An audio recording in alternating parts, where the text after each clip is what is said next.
7:30 es la hora que damos inicio nosotros a estas charlas.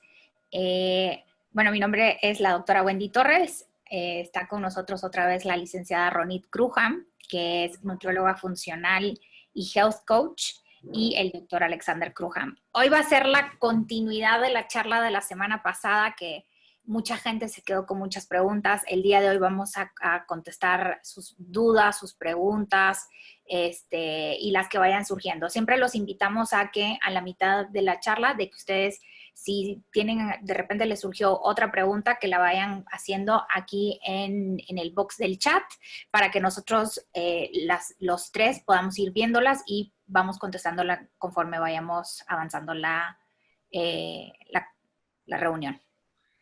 Por cierto, la charla de la semana pasada era continuidad de la semana anterior, ¿de acuerdo? Entonces, si me permiten, déjenme darles un poquito de recordatorio. Vamos a refrescar un poco esta situación para entrar hoy en materia.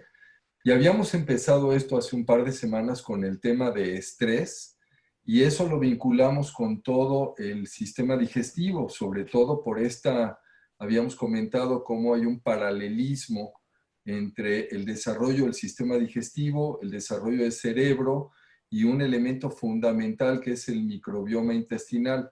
Y tocamos algunos puntos la semana pasada muy importantes en el sentido de la permeabilidad del intestino, el cómo este órgano participa en muchas funciones, y hoy lo que queríamos abordar era la reparación intestinal. Pero al margen de eso, y hay preguntas y creo que es un tema importante, creo que hay un par de puntos bien importantes que también tenemos que tocar antes de entrar propiamente en reparación, que son el qué pasa y cómo funciona este tema del aumento de la permeabilidad y por ejemplo, sensibilidad y alergias a alimentos. Entonces, pues es lo que teníamos programado para hoy. Wendy, ¿tú qué tienes ahí con qué quisiéramos empezar? Pues hablemos un poquito de lo de la permeabilidad antes de la sensibilidad. Como un resumen de lo que habíamos platicado la semana pasada, la permeabilidad es un problema una condición que se da en nuestra microbiota, que son nuestros microorganismos que tenemos en el intestino, que llevan a cabo 3/4 del sistema de defensa. Y cuando esta microbiota se ve alterada, se empieza literalmente a permeabilizar, se empiezan a hacer unos huequitos se empieza a separar y ya no hay ese proceso de filtración de lo que es bueno y lo que es malo, y es cuando se detonan diferentes condiciones. Habíamos platicado de enfermedades autoinmunes, que sí vamos a tocar un poquito más a fondo estos temas más adelante, pero también se detonan enfermedades metabólicas, enfermedades hormonales como son problemas tiroideos, incluso las hormonas sexuales también se ven alteradas, que vamos a platicarlo más a fondo al ratito, problemas de neurocognitividad, porque también comentábamos de que una parte de los neurotransmisores se segregan, la microbiota segrega estos neurotransmisores y nos ayuda a que tengamos un mejor funcionamiento cerebral y cognitivo, entre otras enfermedades. Entonces, estas enfermedades se van dando por esta condición de la permeabilidad se va detonando por diferentes perpetuadores, como lo que es el estrés, como comentó el doctor en un inicio. Esta es una charla que venimos prácticamente en el caminito, hemos venido platicando del estrés, y el estrés es muy importante cuando estamos hablando de una permeabilidad intestinal, porque puede llegar a provocarla. Adicionalmente, ciertos alimentos que Ronit va a platicar más adelante, que pueden perpetuar una permeabilidad intestinal. Desafortunadamente, nosotros vivimos bueno, aquí nosotros estamos en la Ciudad de México, pero ya realmente a nivel mundial estamos en constante contaminación, y no solamente ambiental, sino también de los alimentos. La mayor parte de los alimentos vienen contaminados con químicos o pesticidas, entonces esto también puede perpetuar en nuestros organismos. Aunado a que hay ciertos alimentos que se han venido modificando genéticamente y ya no los podemos procesar como lo hacían nuestros antepasados. Otras causas son también como tenemos microorganismos, pero tenemos tanto buenos como malos. Entonces, cuando hay una proliferación de los malos, puede causar también que se perpetúe esta permeabilidad intestinal y ciertas otras condiciones de otras enfermedades, y los fármacos que día a día a veces pensamos de que no nos van a causar un impacto en esta microbiota, pero sí lo hacen. O sea, desde una pastilla para el dolor, como lo que puede ser el ibuprofeno, hasta medicamentos de amplio espectro como antibióticos. Y lo comentábamos en la charla anterior y decíamos, nosotros pensábamos de que teníamos que estar en esta guerra constante con estos microorganismos y que la mejor solución que nosotros podíamos tener era pues inventar nuevos antibióticos y de amplio espectro y que pudieran arrasar con todos estos microorganismos. Pero al contrario, nos hemos dado cuenta que nuestra microbiota, estos soldaditos, como decimos nosotros, juegan un papel muy importante en nuestra salud. De hecho, como lo dijimos en broma la vez pasada, pero el intestino es el que manda realmente, es el jefe de todo el cuerpo y se considera hoy en día como el segundo cerebro de nuestro organismo. Entonces, es muy importante que tengamos un poco de conciencia de qué es lo que estamos haciendo, o sea, si tenemos mucho estrés, qué pautas podemos tomar, cómo podemos canalizar este estrés para que no afectemos nuestra microbiota. Entre como la selección de una mejor alimentación, que Ronit pues más adelante nos va a platicar un poco qué debemos comer, qué no debemos de comer, qué es más rico, qué nos puede ayudar para esta flora intestinal o microbiota. Yo quisiera nada más cerrar esto con esos temas de sensibilidad y alergia y un poco terminar con el tema de aumento de la permeabilidad. Miren, Ronit lo había comentado y fue muy clara la vez pasada. En lugar de ser una barrera, cuando hay permeabilidad, ella usó una palabra y dijo, se convierte en una coladera. ¿De acuerdo? Entonces, lo que sabemos hoy en día es que se necesita 3 elementos para que de alguna forma se desencadene, empiecen todas estas enfermedades autoinmunes. El primero de estos elementos es una predisposición genética, que no sabemos si la tenemos o no. Esto es algo que nacemos con ello y puede, vamos, ciertamente pasa desapercibido a menos de que hagamos pruebas específicas que nos permitan identificar esto. En segundo lugar, precisamente esto que estamos hablando, que ese intestino esté filtrando lo que no debe de filtrar, esté permitiendo que llegue al organismo una serie de elementos que normalmente no tienen por qué estar dentro de nuestro cuerpo. Y en tercer lugar, hay un facilitador, que en este caso es esa proteína de la que habíamos hablado la vez pasada, que es el gluten, la gliadina, que es la proteína más importante del gluten. Y se acuerdan, la vez pasada habíamos comentado que esto no era necesariamente una moda, que no es que ahora se haya convertido en algo muy popular decir que no debemos de comer gluten.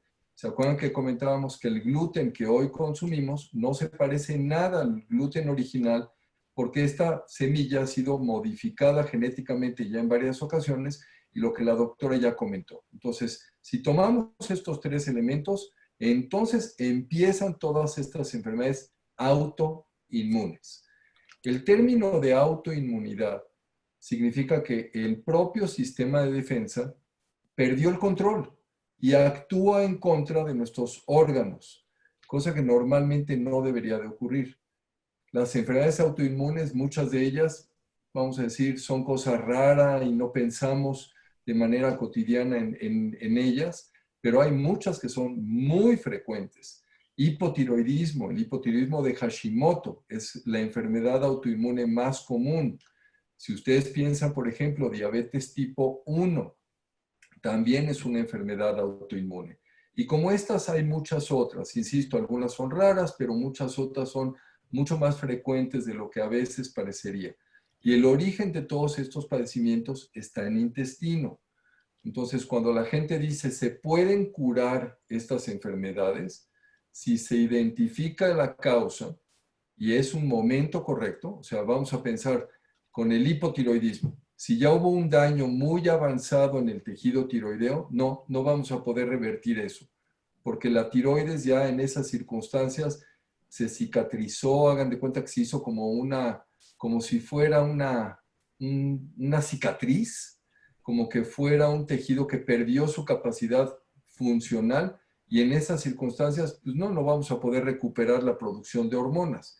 Pero si lo identificamos a tiempo, entonces sí podemos frenar este problema y sí podemos lograr que haya una recuperación absoluta. Ahora, antes de empezar ya con lo que es el tema de reparación intestinal, quiero tocar lo que comentaba hace un momento de sensibilidad y alergia. Estamos muy acostumbrados a pensar que son lo mismo, pero déjenme explicarles un poquito. Una vez que empieza este problema de aumento de la filtración, de aumento de la permeabilidad, vamos a ver tres efectos fundamentales.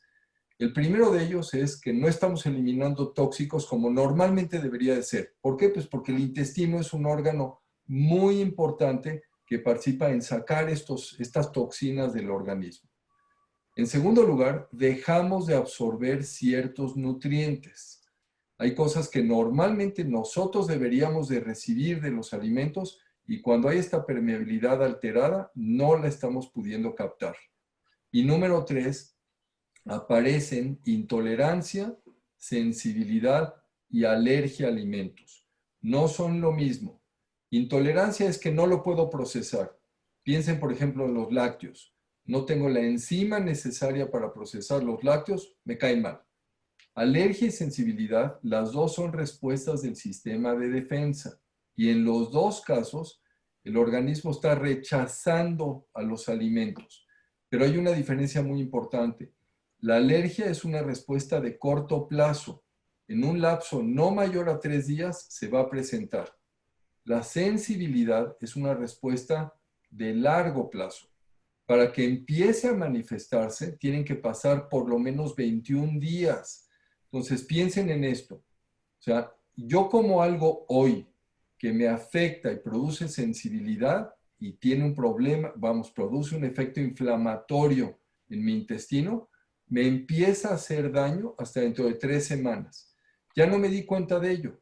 Y entonces, ¿qué es lo que sucede? Continuamente, sin saberlo, estamos consumiendo estos alimentos que producen esa inflamación en el intestino y esto es lo que hace que esa permeabilidad continúe. Ronit, ¿qué te parece si antes de que empecemos a hablar del proceso, vamos a decir, formal de reparación intestinal, tú nos comentas un poquito de lo que sería una dieta de eliminación de estos alimentos a los que hay sensibilidad y una dieta de reparación del intestino? Ok. Hay muchas maneras de manejar esto. Entonces, probablemente muchos hemos escuchado una dieta de eliminación. Correctamente, una dieta de eliminación es cuando eliminamos por lo menos un elemento. Entonces, hay dietas de eliminación de 1 hasta 20, 50 o 100 elementos, dependiendo de cada persona. Entonces, para saber si nosotros tenemos alguna sensibilidad, una alergia o alguna intolerancia, sí tenemos que hacernos un análisis de sangre. ¿Por qué? Porque lo que comentaba el doctor, estas tres reacciones son reacciones sobre el sistema inmunológico. Entonces, ¿qué significa esto? Que de alguna manera cada una activa a un soldadito diferente. Entonces, estoy pensando que nuestro sistema inmunológico son nuestros soldados. Entonces, por ejemplo, una sensibilidad activa la inmunoglobulina G, ¿ok? No se tiene que aprender el nombre para nada, pero es nada más el nombre de ese soldado. No es una alergia propiamente, es nada más como si fuera, es una sensibilidad temporal que se puede revertir. ¿Cómo se hace eso? Se elimina lo que activa a que esto esté en modo de defensa y ataque todo el tiempo. Entonces, lo que nosotros todo el tiempo queremos lograr es que el sistema inmunológico no esté activado, no esté en modo guerra, sino que se esté encargando de funciones fisiológicas normales, que no estemos en guerra. Entonces, si tenemos un análisis de sangre, podemos ver exactamente qué elementos pueden estarnos ocasionando esta sensibilidad porque son los que nos activan nuestro sistema inmunológico. Ojo, muchos de mis pacientes me dicen, por ejemplo, nunca en la vida como pato o por qué me salió intolerancia al pato. Entonces, son proteínas que se parecen y como dijimos, el intestino ya no está funcionando como un filtro, o sea, las células se deben de ver así, pegaditas una a la otra. Y como están así de separadas o totalmente separadas, ya es una coladera. Entonces, hay muchas proteínas que se filtran a la sangre porque el intestino, o sea, pasan a través del intestino y llegan a la sangre y pueden ser, por ejemplo, proteínas que se parecen a la del pato y por eso sale una intolerancia al pato. O luego me dicen, ¿por qué sale intolerante al brócoli si el brócoli es de lo más sano que hay? Bueno, pues también como nuestra coladera está así, a lo mejor entra una molécula de brócoli más grande de la que normalmente debería de entrar. Entonces, ¿qué hace el cuerpo? Dice, el sistema inmunológico dice, oye, esto parece brócoli, pero la verdad no creo que sea brócoli porque está demasiado grande. Yo no sé qué es, entonces lo voy a atacar. Entonces ahí es cuando se ocasionan estas intolerancias y es un sistema de defensa autoinmune, porque pues el cuerpo empieza a atacar cosas que pues de verdad sí le funcionan. Entonces, esos elementos se tienen que eliminar. Hay cierto tiempo que se tienen que eliminar. O sea, la mejor solución para esto no es tomar medicamentos que me reparen el intestino, no, es simplemente eliminar todo lo que me está ocasionando este intestino permeable y estas reacciones al sistema inmunológico. Entonces, aparte de esos elementos que tenemos que eliminar que nos salieron en sangre, yo también, si no tenemos la disponibilidad de hacer pruebas de sangre por cualquier razón, hay varios elementos que en la medicina funcional se consideran proinflamatorios, que repito, que es proinflamatorio, que nos promueve algún tipo de inflamación, ya sea en el intestino y luego nos termina activando el sistema inmunológico.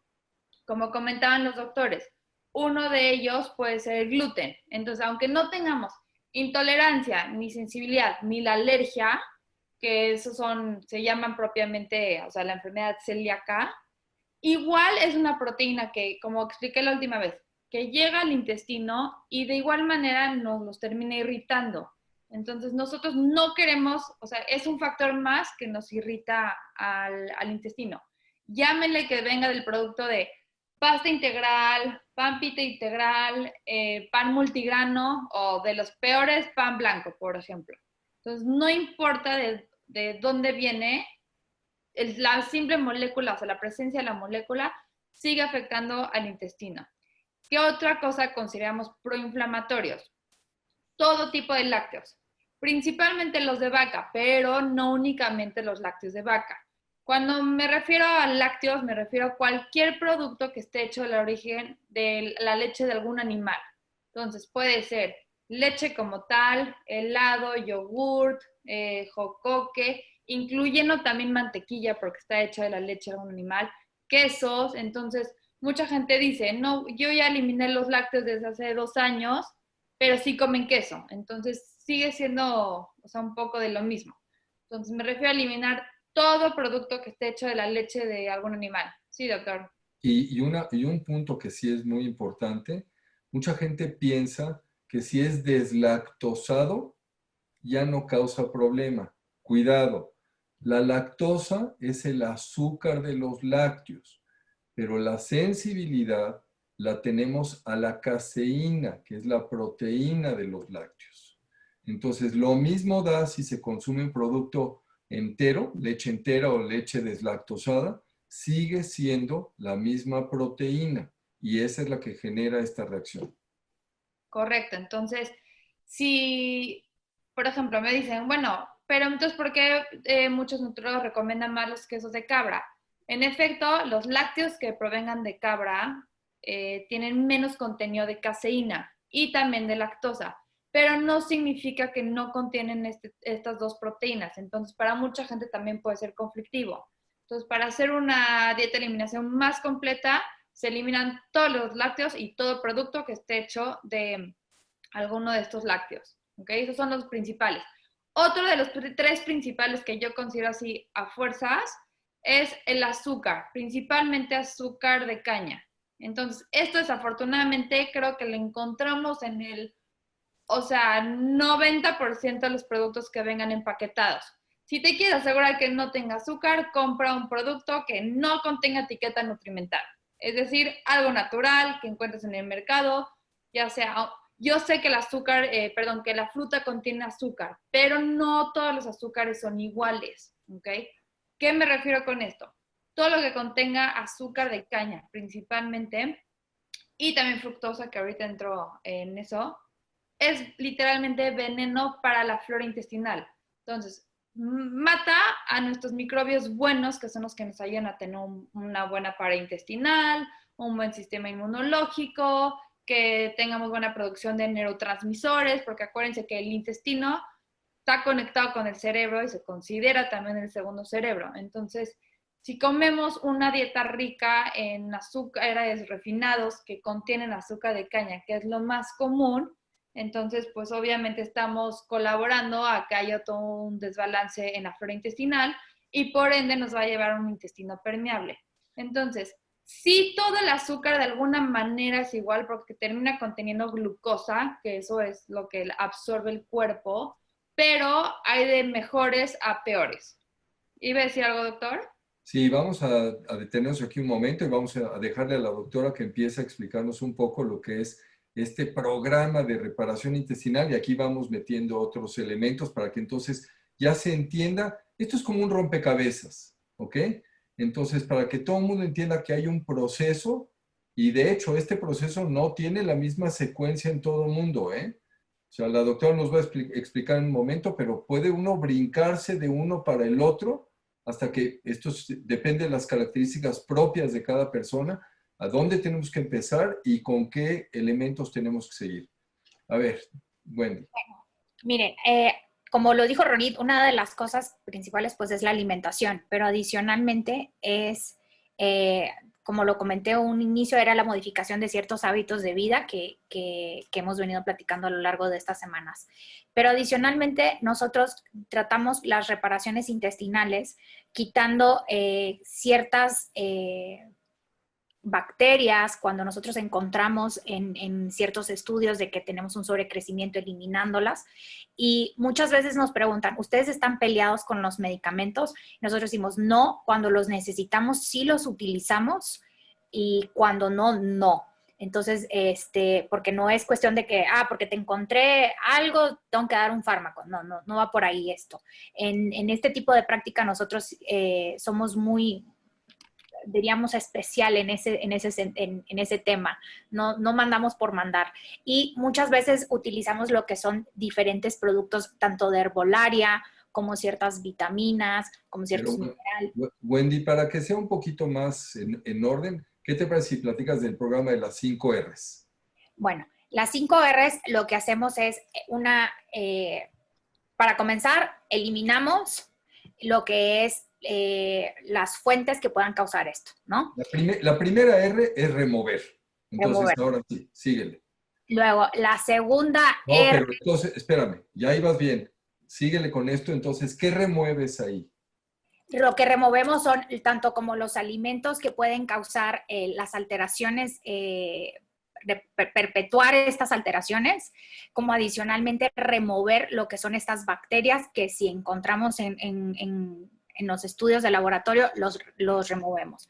Y obviamente vamos removiendo lo que son ciertos hábitos nocivos que estamos teniendo. En esto podemos incluir lo que es el alcohol, lo que es el cigarrillo, y en algunas ocasiones tenemos ciertos aliados que consumen ciertas drogas, entonces quitamos todo esto. Porque como les digo, no solo es la alimentación, es remover también diferentes factores. Otra es que removemos si traen medicamentos que realmente están sobreutilizando y que realmente no les va a beneficiar en nada y que al contrario sigue provocando o perpetuando las alteraciones digestivas.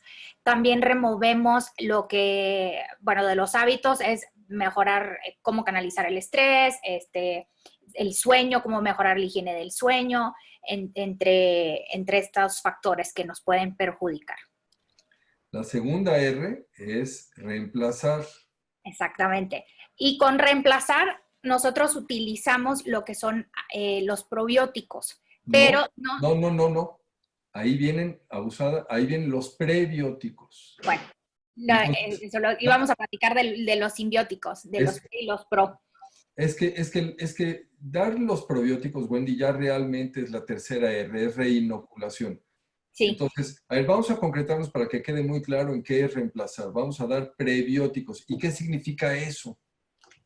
Eso, lo que son los prebióticos, es el alimento que le vamos a dar o estas fuentes para nuestra microbiota pueda salir adelante o mejorar y que se pueda mantener sana.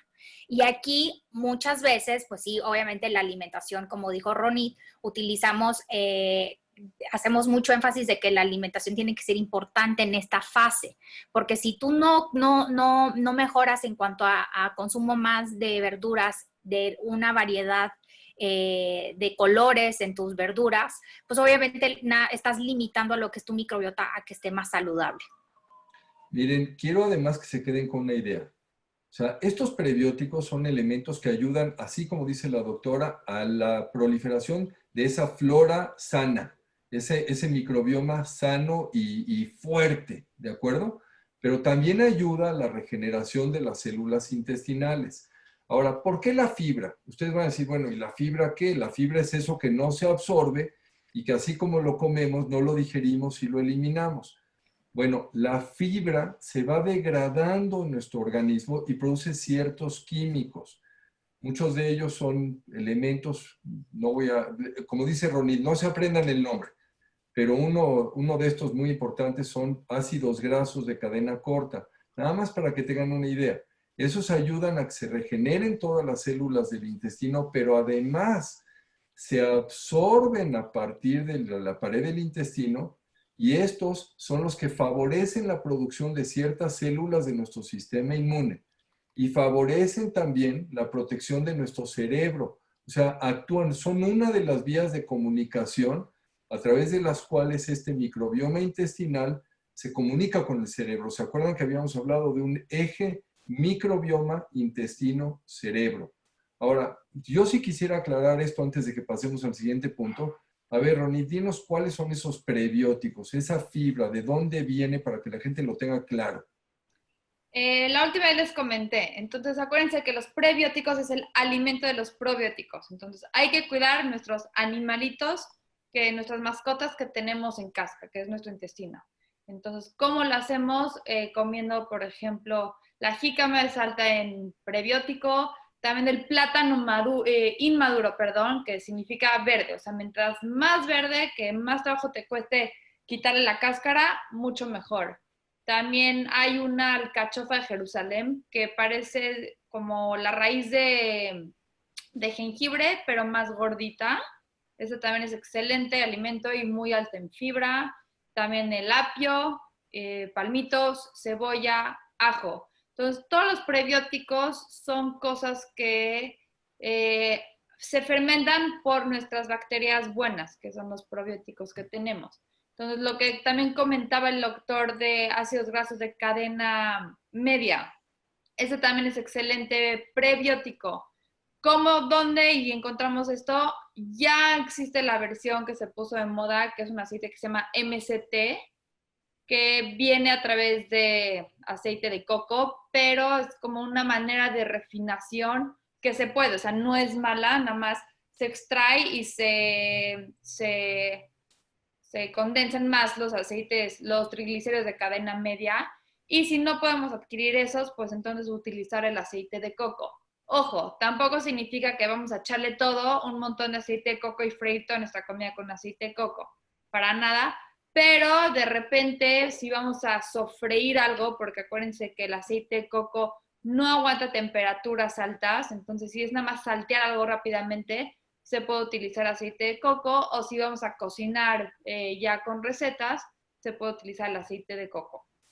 Ronit, aquí nos están, antes hacer un paréntesis, porque están preguntando, tú dijiste del plátano verde, ¿qué ejemplo puedes dar de cómo comerlo?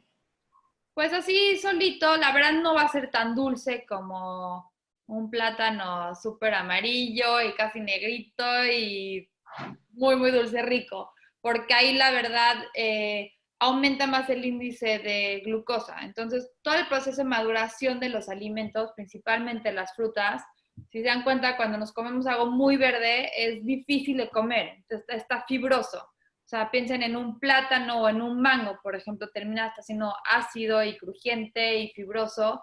Si ya le dejamos pasar más tiempo, entonces ya se hace mucho más aguado y mucho más dulce. Todos son liberas, se van rompiendo los almidones, que almidones prácticamente son conjuntos de glucosa. Entonces, mientras o sea, sigue teniendo almidón el plátano verde o el mango verde, pero no va a ser tan disponible como cuando ya está más maduro, que es pura glucosa. Entonces, ese almidón no tan disponible de cualquier cosa inmadura llega al intestino y las bacterias lo fermentan, entonces funciona como un tipo de fibra. También por eso la fibra es tan importante, no es únicamente importante para ayudar al tránsito intestinal, o sea, para poder evacuar más veces, no, también es importante porque es un alimento para la flora intestinal, porque se fermentan del intestino y de esos fermentos crean sustancias y de ahí es donde se alimentan nuestra flora intestinal. Bueno, Clarificar un punto, Wendy, nada más un momentito, porque no quiero que haya confusión. Yo mencioné ácidos grasos de cadena corta, Ronit mencionó ácidos grasos de cadena media, ¿ok? La fibra que nosotros consumimos se degrada en esos ácidos grasos de cadena corta, ¿de acuerdo? Son algunos productos muy específicos, nada más para que sepan, voy a dar los nombres, pero olvídenlos. Son butirato, acetato, propionato y lactato. Los que Ronit dice de ácidos grasos de cadena media son los que vienen precisamente del aceite de coco, que es otra situación, pero todo esto finalmente tiene un impacto muy positivo para la flora y para regenerar esas células intestinales. Y quiero cerrar con un puntito, antes de darte la palabra, Wendy, el elemento de los almidones que Ronit comentó. Fíjense qué interesante, una de las fuentes de fibra puede ser, por ejemplo, arroz blanco. O sea, en lugar de pensar en ese arroz típico que consideraríamos muy bueno por residuos, que claro, vamos, si pedimos un arroz salvaje, un arroz integral, pensaríamos, bueno, pues esto tiene más residuo, tiene más fibra, nos va a ayudar. Sí, pero el arroz blanco no se digiere y es un almidón que se queda en el intestino, se degrada y también es fuente en un momento dado de estos elementos que ayudan a la regeneración de la flora y de la pared intestinal. Wendy, ibas a decir algo. bueno, sí, nos quedamos con las R's, pero ahorita lo voy a tocar. Nada más quiero hacer un paréntesis. Las preguntas que les vayan surgiendo ahorita que hemos estado platicando de este tema, los invitamos a que las vayan haciendo aquí en el chat box y la vamos a ir contestando poco a poco durante la charla. ¿Ok? Veo dos preguntas antes de que pases, o sea, lo de depresión, sin duda lo vamos a hablar un momento. Y Ronit, ¿quieres comentar de la kombucha? Porque nos están preguntando si eso es un prebiótico. Sí, quiero hacer un paréntesis de la kombucha y también para terminar lo del azúcar, porque mucha gente está preguntando que si azúcar mascabado o no. Pero la kombucha es una bebida usualmente de té negro o té verde que se fermenta. Entonces, con la ayuda de un hongo y azúcar, se empieza a fermentar y produce una serie de bacterias que vienen siendo probióticos. Ahora, por favor, mucho ojo con esto, porque también se puso de moda y mucha gente empezó a cargar con sus kombuchas en vez de con su agua. Son muy altas en azúcar, entonces tenemos que tener cuidado con qué marca, la verdad, utilizamos de kombucha, porque son muy altos en azúcar, que la verdad, y para la cantidad de probióticos que tiene, no es muy significativo la ayuda. Entonces, yo lo considero como una versión de un refresco mucho más sano. O sea, si uno de tus hijos te pide un refresco, 100% prefiero que le den una kombucha, que le den un refresco, pero no es algo que considero que se deba tomar diario ni todo el día. Regresando un poquito al azúcar, repito, todo lo que sea de origen de azúcar de caña sigue siendo el veneno que les comentaba. Entonces, ¿cuáles son mejores fuentes que contienen calorías? Pues azúcar de palma de coco, por ejemplo, azúcar de dátil, miel de maple, que sea 100% maple. Entonces, porfis, lean ingredientes, lean las etiquetas para asegurarse que sea puro maple, y miel de abeja. La miel de agave no la recomiendo porque tiene un índice glicémico, o sea, nos hace un pico de insulina mucho más alto que el resto de los azúcares. Entonces, si quieren unos sin calorías, mis mejores recomendaciones es stevia, y repito, lean ingredientes para que sea únicamente stevia y no esté agregado con maltodextrina y sorbitol y azúcar. Y sucralosa, que es el Esplenda. Sucralosa y azúcar de monje, que también sea azúcar de monje puro, muchas veces este viene agregado, añadido con eritritol.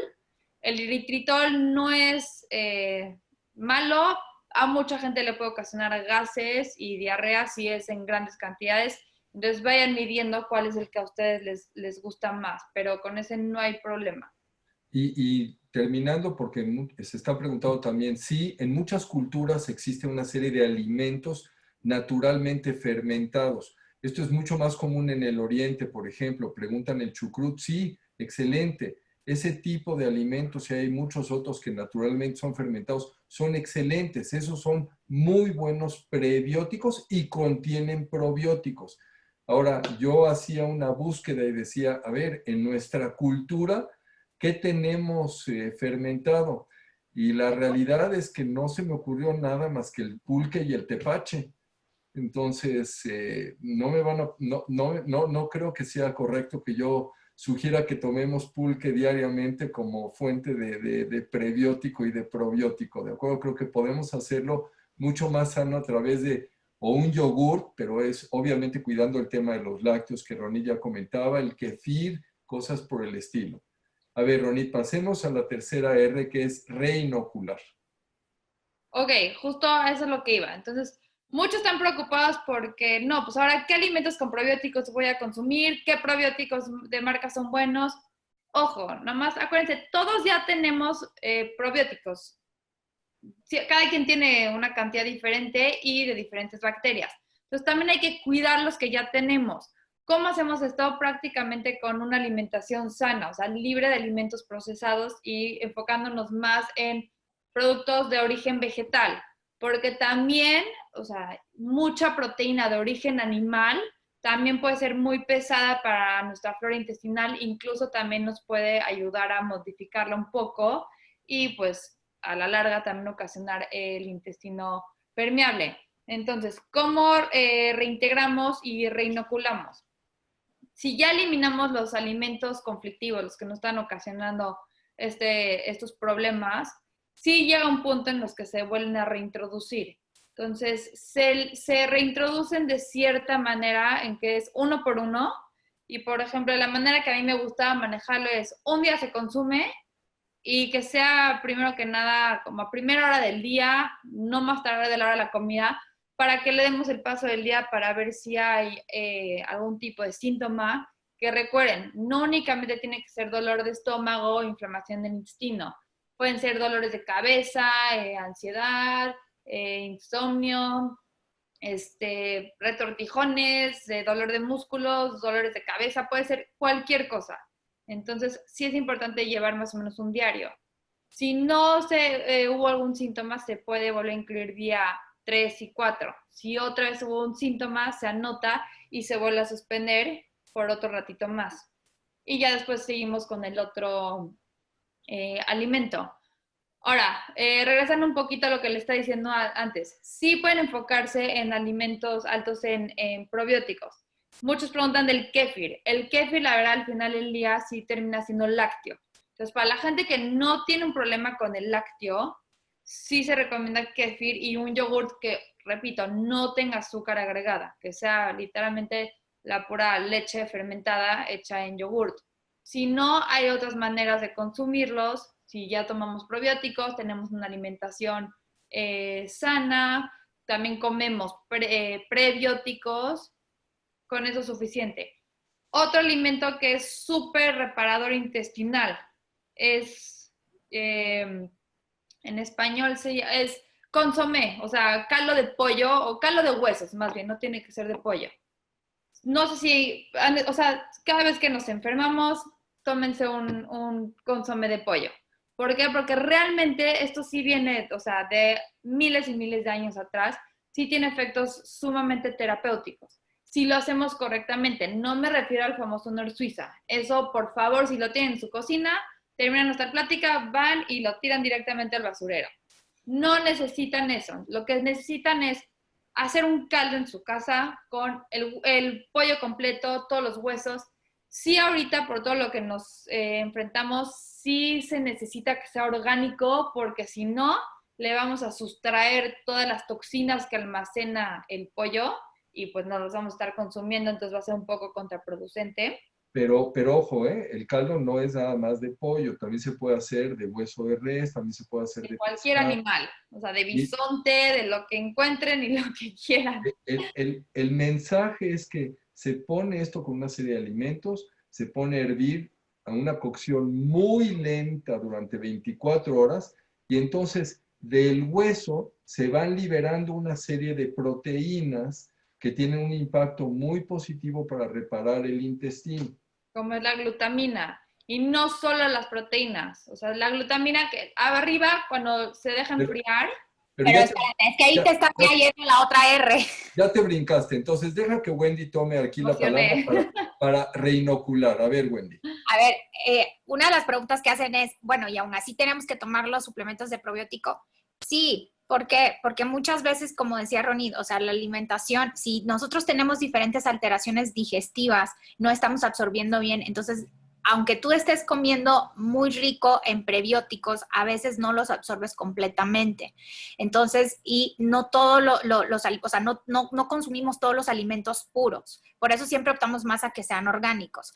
Pero sí tenemos que también, cuando hacemos esta reinoculación, de ingresar lo que son estos probióticos. Ahora, no significa de que tú vas a tomar un probiótico nada más por 15 días, 20 días y ya se repobló tu flora intestinal. No, o sea, se tiene que hacer por un tiempo para que esa flora se vaya aumentando y que sea más beneficioso y que sea una flora amistosa, por así decirlo. Como decía Ronnie hace unos momentos, no tenemos que estar en guerra, esos microorganismos no pueden estar en guerra y tienen que ser los probióticos, es una de las mejores maneras. Ahora, seamos también sinceros, muchas veces, llámese por trabajo, llámese porque salimos de viaje, a veces no continuamos con la misma alimentación, tendemos a cambiarla un poco porque nos tenemos que ajustar a la situación o en el lugar donde estamos. Entonces, por eso sí, una de las cosas que nosotros siempre recomendamos son los probióticos para la reinoculación. Ahora, en cuanto a la siguiente R, que es rebalancear, Espera, ahí es... dame un segundo.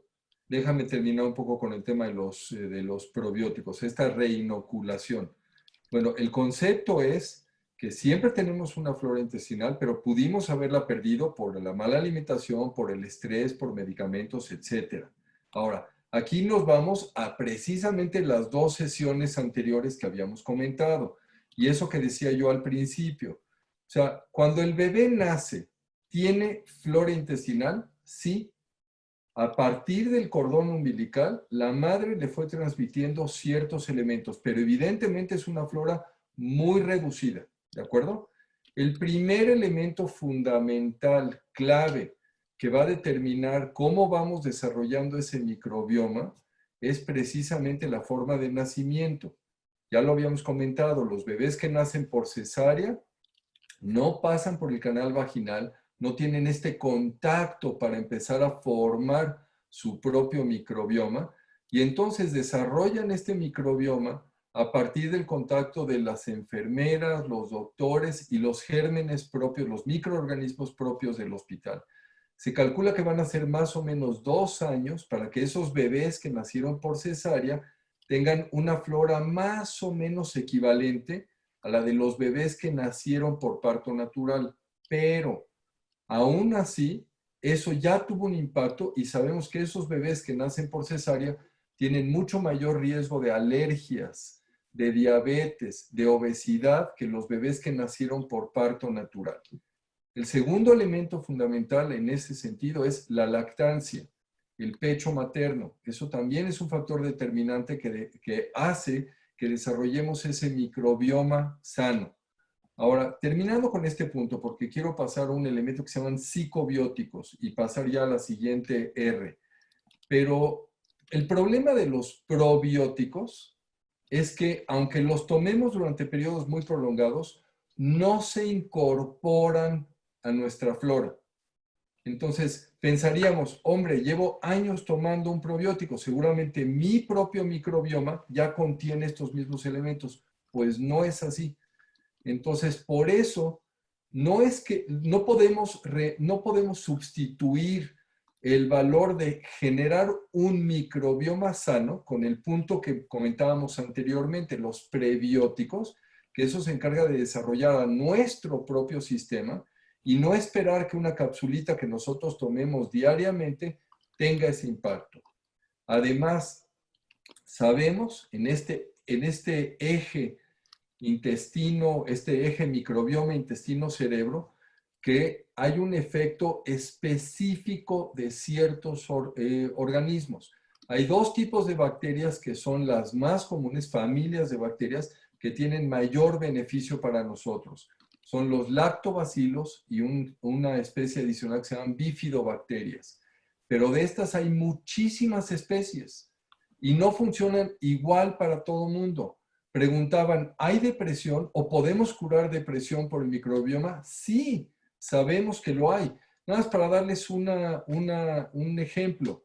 Hay una de estas especies de lactobacilos que se llama Lactobacillus brevis, directamente produce uno de los neurotransmisores relajantes más importantes que hay en el cerebro y que es el inductor, es uno de los inductores primarios del sueño. Se llama GABA.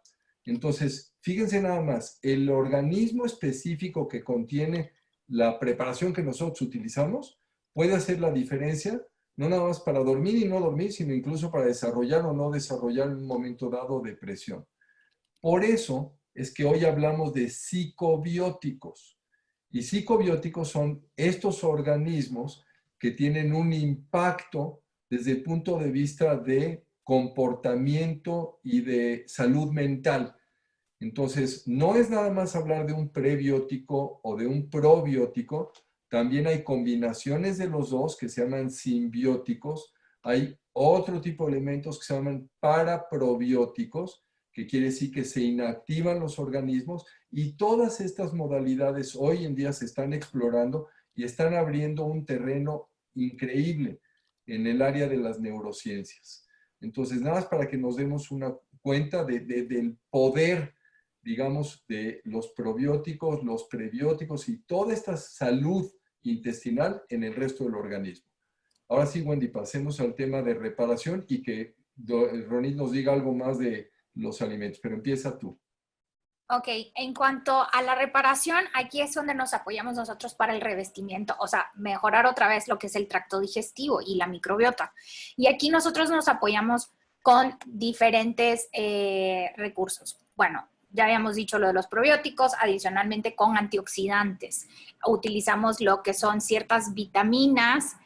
Ronit había comentado lo de la glutamina, que la glutamina es una fuente muy importante que utilizamos nosotros para poder reparar este intestino que, como Ronit lo describió, como coladera. Pues obviamente utilizamos esto, utilizamos entre los antioxidantes, a veces utilizamos lo que es vitamina A, vitamina C, vitamina E, entre otras vitaminas, y utilizamos también, nos apoyamos mucho en lo que es herbolaria, porque necesitamos restaurar, o sea, tenemos mucha conciencia sobre esto y sabemos de que hay demasiada evidencia científica que la herbolaria también nos puede ayudar en cuanto a la reparación. ¿Qué es esto? Y la última R, que... No, espera, dijiste herbolaria. A ver, doy un par de ejemplos y que Ronit nos complemente con esto. Cúrcuma, el turmeric, que es extraordinario antiinflamatorio, buenísimo para reparar intestino. Ahora, ojo, el problema más importante con este elemento es que es de muy difícil absorción.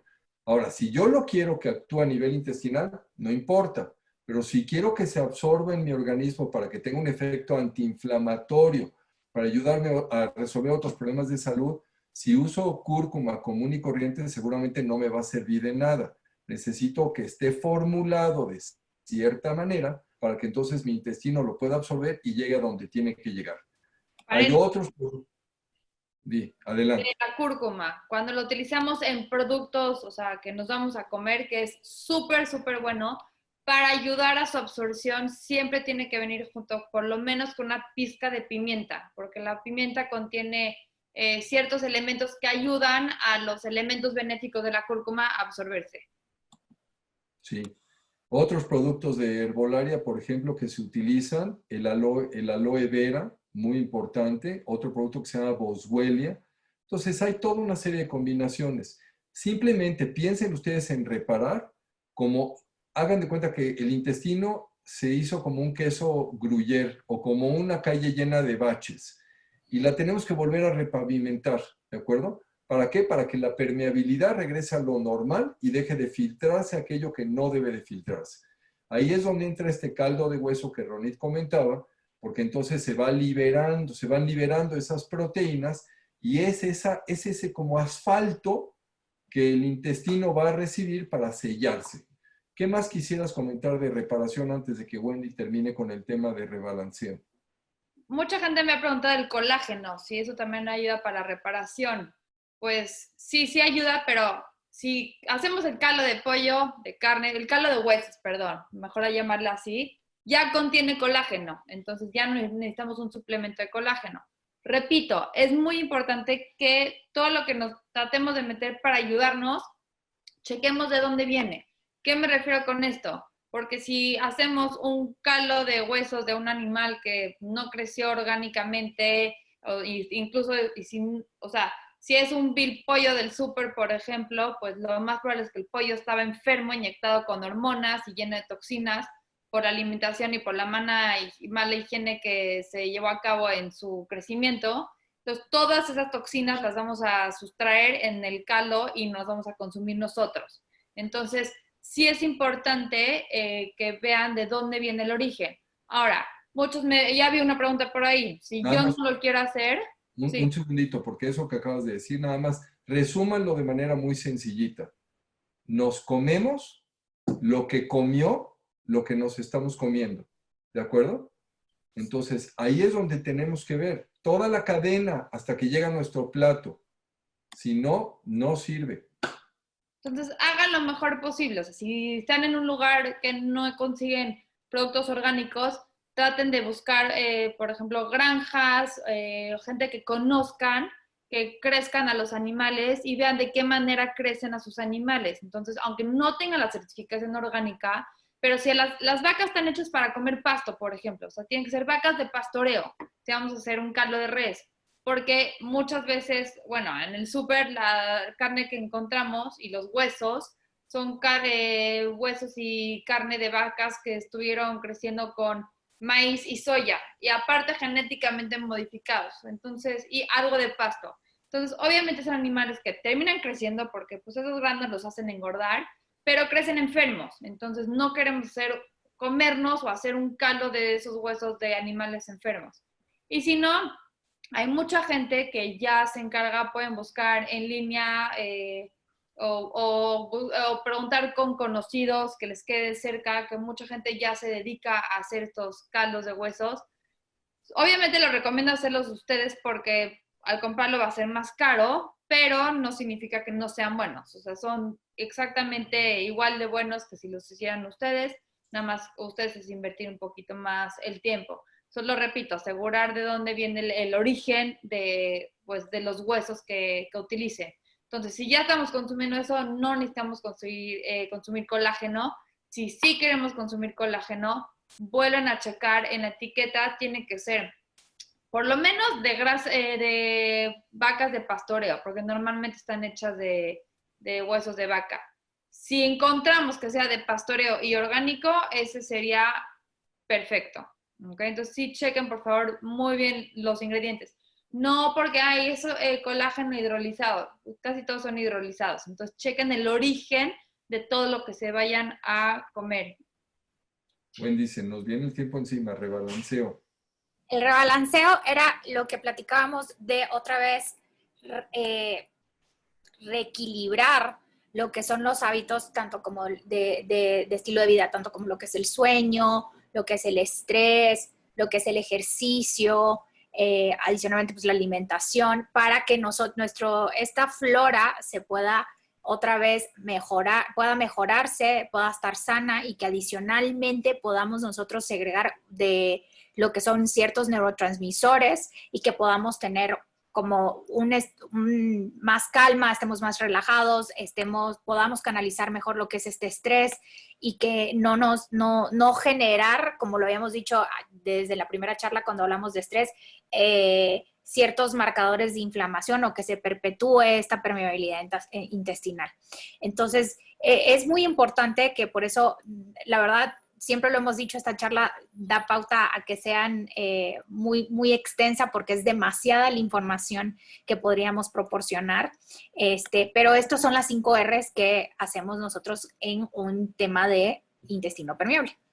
Entonces, recuerden, son remover, reemplazar, en tercer lugar, reinocular, reparar y por último, rebalancear. ¿Ok? Ahora, hay un par de preguntas muy importantes. ¿Cuánto tiempo? Recuerden, por favor, esto no es un protocolo igual para todas las personas. Eso no existe. En la medicina funcional eso es absolutamente, vamos, es contrario a los principios de la medicina funcional. Esto depende de las necesidades particulares de cada persona. Ahora, ¿cuánto tiempo podemos llegar a tardarnos en reparar un intestino? Diríamos que alrededor de hasta 2 años. Pero en la inmensa mayoría de los casos no es así.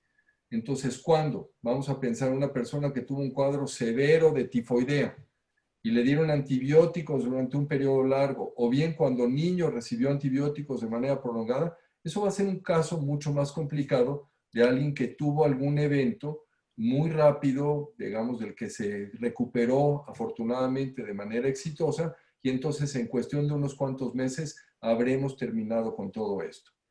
Wendy, ¿qué preguntas tenemos? Porque tenemos unos cuantos minutos nada más que creas que sean las más relevantes.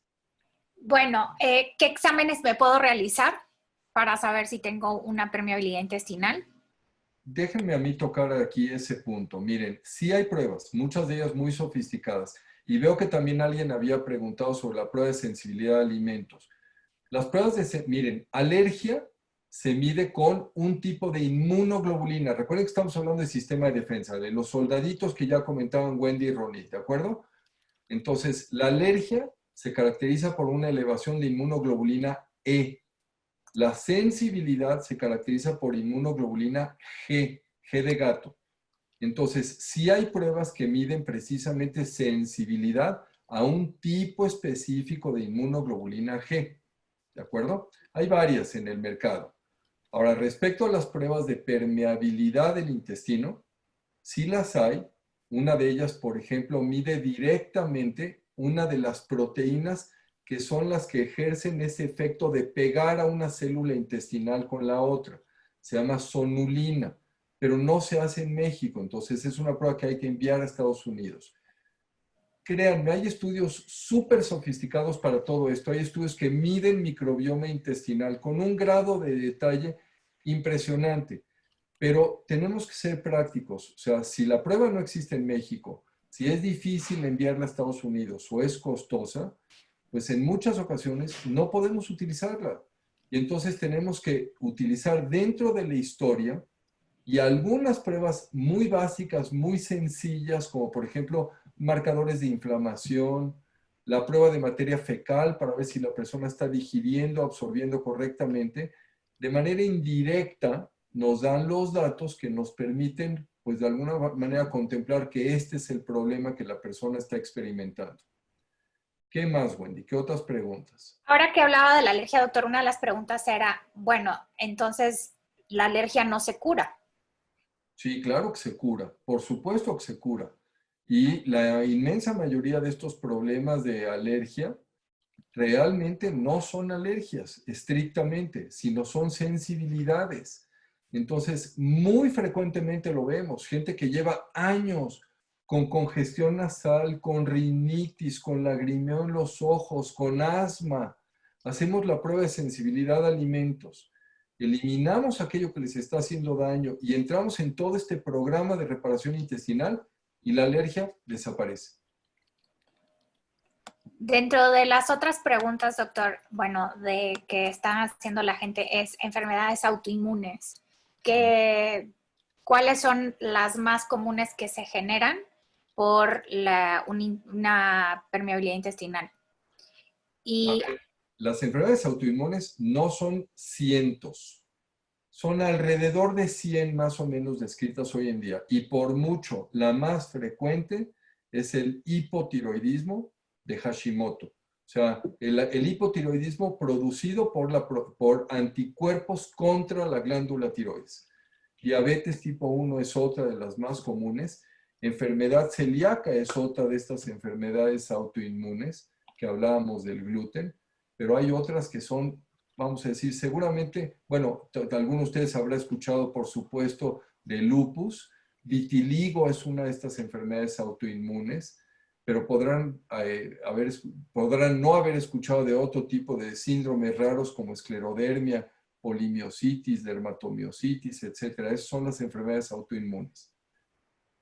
Sí, Wendy. Bueno, Se nos acabó el tiempo. llegó el tiempo, se nos agotó el tiempo, pero nada más, bueno, adelante, termina, Wendy. A ver, usted diga lo que iba a terminar de decir. No, porque termina con el tema. Yo quiero hablar un poco de lo que queremos plantear la próxima semana. Ok. Entonces, como lo hemos venido platicando, bueno, la semana pasada, bueno, hace 2 semanas ya, es importante que sepamos como qué es lo que vamos a comer, de dónde están surgiendo estos productos alimenticios y adicionalmente tomar las mejores decisiones en cuanto a nuestra flora intestinal. Si tú sabes hoy, después de esta charla, de que un medicamento como lo que es para el dolor o ciertos antibióticos, y no estoy diciendo que si te recomiendan un antibiótico porque traes una infección, no te lo tomes, no, pero ten en cuenta que esto puede causar una alteración y por ende puede detonar diferentes condiciones a futuro. Entonces es importante que cuidemos esa microbiota literalmente como lo más sagrado que tenemos en esta vida, porque es lo que nos va a cuidar y nos va a ayudar a prevenir y a contraatacar a ciertos microorganismos que nos podemos llegar a tener contacto. Entre ellos, uno que tengo que ser muy, muy clara es esta enfermedad. Si tú tienes la que estamos viendo ahorita, que es el COVID-19, si tú tienes una buena microbiota, tienes un buen sistema de defensa y tu sistema de defensa está lo más alto posible porque lo has venido cuidando, pues si llegas a contagiarte, desafortunadamente vas a poder dar una mejor batalla contra el COVID y salir sin ninguna complicación. Entonces es importante, cuidemos nuestra microbiota, cuidemos esos soldaditos. E incluso yo hoy me encontré una imagen que me causó mucha gracia porque era la imagen de la microbiota y literalmente salían unas personas trabajando. Entonces, así tal cual, nosotros tenemos que trabajar por esa flora intestinal.